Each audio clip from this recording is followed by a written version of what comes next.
வாழ்த்தி மகிழ்வோம்.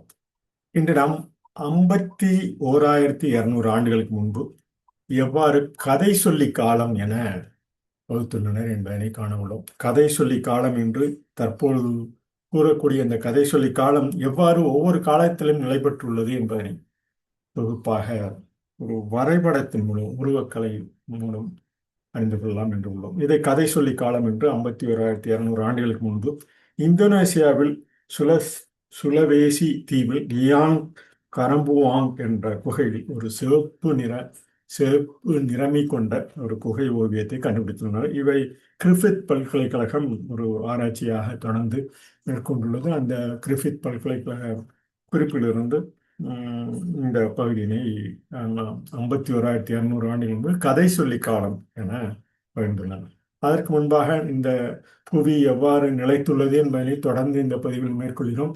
ஒன்றாக இருந்த புவி எவ்வாறு கண்டங்கள் துண்டாக பிரிந்து ஒவ்வொரு கண்டமாக இன்று நிலை பெற்றுள்ளது என்பதனை ஒரு சிறு தொகுப்பாக தங்களிடம் பகிர்ந்துள்ளோம். தொடர்ந்து இந்த பதிவெல்லாம் நமக்கு எப்படி ஏற்பட்டது என்பதனை அந்த புவி அடித்தட்டு நகர்வில் எவ்வாறு நிகழ்ந்துள்ளது என்பதையும் இந்த வரைபடத்தின் மூலம் தொடர்ந்து பகிர்ந்து வருகிறோம்.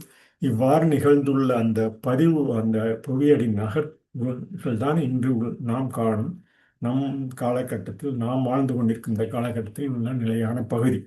இதை புரிந்து கொண்டோம் என்றால் பல்வேறு விதமான தற்கால இடையூறுகள் நாமே நம்மை ஏற்படுத்தி கொள்ளும் இந்த அடித்தட்டு நகர்வும் நம்மை காத்து கொண்டிருக்கிறது.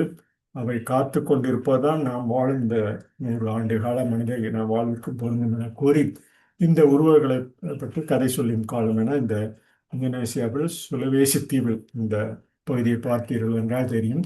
இந்த தீவில் உள்ள கோயில் குகையில், இந்த குகையில் அந்த ஓவியத்தை கிரிஃபித் பல்கலைக்கழகம் ஆராய்ச்சியாளர்கள் கூட்டாக சேர்ந்து இந்தோனேசியா உள்ள மக்களிடம் சேர்ந்து தொடர்ந்து அந்த கண்டுபிடிப்பினை ஏற்படுத்தினர். இந்த கண்டுபிடிப்பெல்லாம் நமக்கு ஒரு எடுத்துக்காட்டாக இருக்க வேண்டும். ஒரு காட்டுப்பன்றி எவ்வாறு உள்ளது, அவை 3 மனித உருவத்தில் எவ்வாறு 3 மனித உருவங்களை சித்தரிக்கும் இந்த குகையில் கண்டுபிடித்துள்ளனர். இது மனித வரலாற்று கதை சொல்லும் பழமையான நிலையை எடுத்து காட்டுகிறது. இவ்வாறான நமக்கு உருவகத்தன்மையினை கிட்டத்தட்ட இந்த 51,200 ஆண்டுகளுக்கு முன்பு என்று சொல்லக்கூடிய கிட்டத்தட்ட ஏற்கனவே கண்டுபிடித்ததற்கு முன்பாக 5,000 ஆண்டுகளுக்கு முன்பே இவையெல்லாம் தொடக்க கால அறிகுறிகளாக மனிதர்கள் நினைத்ததை விட முன்னதாக இருந்து கொண்டு நாம் அந்த அறிந்து கொள்ளும் காலம் இந்த இந்தோனேசியா தீவில் உள்ள இந்த பகுதியெல்லாம் நாம் அறிந்து கொள்ள வேண்டிய நிலை.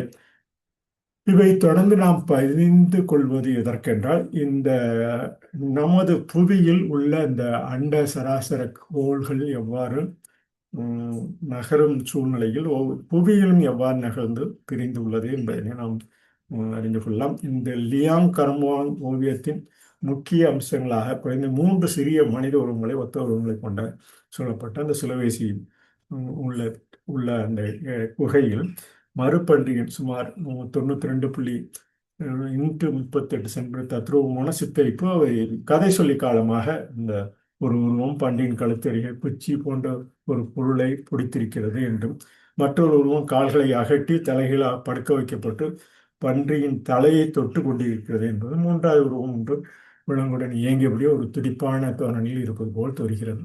இதுவே உலகின் மிக பழமையான படக்கதை என கருதப்படுகிறது. இந்த பழமையான படக்கதை நாம் அறிந்து கொள்ள வேண்டிய ஒன்று. இந்த இவ்வாறான உள்ள அந்த பட சூழ்நிலை நாம் ஒரு எப்பொழுதும் இப்போ இந்த பகுதியில் மேற்கொள்வது போல இந்த ஒரு அந்தாதி அதிகை பாட்டாக வரைபட நிலையில் அறிவு ஆற்றல் திரைப்படம் ஆகிய தோற்றம் காண்க. வரைபட நிலையில் அறிவு ஆற்றல் திரைப்படம் ஆகிய தோற்றம் காண்க. ஊரை விட்டு ஊரறிய வாய்ப்பு. கரை நீர் நிறைகளை மழையும் தடுக்கும் மலைப்பகுதி தோற்றம். மடுவுக்கும் மலைக்கும் இணைக்கும் நிலையம். உடுத்திய உருவக் கலைகள். அடுக்கடுக்கான கட்டிட வரலாறு. இவைதான் நமக்கு தொடர்ந்து நாம் புரிந்து கொள்ள வேண்டிய ஒரு அடுக்கடுக்கான கட்டிட வரலாறு. வரலாற்று கண்டுபிடிப்பு, நினைவகம், வரம் தரும் அறத்தின் வழி. ஈரம் கொண்ட வயல்வெளி பயிர், மரம், செடி, கொடி, படிமலர்ச்சி கொள்கை, தலைமுறை காட்சி, அடிமட்ட அளவில் உள்ள தகவல். இவைதான் அடிமட்ட உள்ள தகவலாக நாம் புரிந்து கொள்ள வேண்டிய இந்த கதை சொல்லி என்ற இந்த காலகட்டத்தையும் நாம் புரிந்து கொள்ள வேண்டிய நிலை. இடி மின்னல் வேக மின்னாற்றல் படிப்பனைகள் கடத்தும் வீரியலும் பண்பாடும் என நாம் புரிந்து கொள்ள வேண்டிய இந்த வரைபட கதை சொல்லி நிலையை நாம் புரிந்து கொள்ள வேண்டிய ஒன்றும். இந்த வரைபடங்களில் அறிவு ஆற்றல் திரைப்படம் ஆகிய தோற்றம் காண்க ஊரை விட்டு ஊரறிய வாய்ப்பு கரை நீர் நிறைகளை மழையும் தடுக்கும் மலைப்பகுதி தோற்றம் மடுவுக்கும் மலைக்கும் இணைக்கும் நிலையில் உடுப்பு உடுத்திய உருவ கலைகள் அடுக்கடுக்கான கட்டிட வரலாற்று கண்டுபிடிப்பு நினைவகம் வரம் தரும் மரத்தின் வழி ஈரம் கொண்ட வயல்வெளி பயிர் மரம் செடி கொடி படிமலர்ச்சி கொள்கை தலைமுறை காட்சி அடிமட்ட அளவில் உள்ள தகவல் இடி மின்னல் வேக மின்னாற்றல் படிப்பனைகள் கடத்தும் உயிரியலும் பண்பாடும் என பதிந்து இந்த அவர் பதித்த அந்த பதிவில் கிரிஃபித் பல்கலைக்கழகம் பதித்த அந்த பதிவினை ஒரு காட்சியாக நாம் இந்த பகுதியை காண உள்ளோம். ஒரு திரைப்பட காட்சியாக கிரிஃபித் பல்கலைக்கழகம் ஒரு படத்தினை தங்களிடம் பகிர்ந்து கொள்கிறோம்.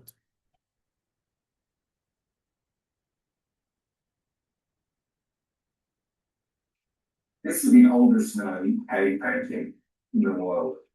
It's a painting of a wild pig interacting with three figures that seem to be humans.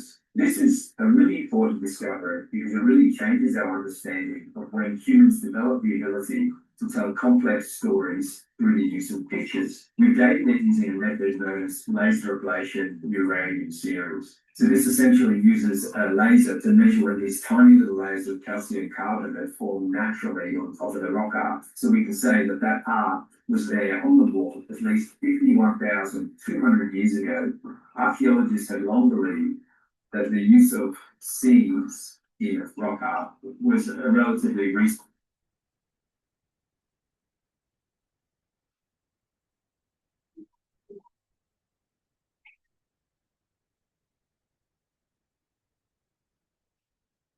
This is the oldest known cave painting in the world.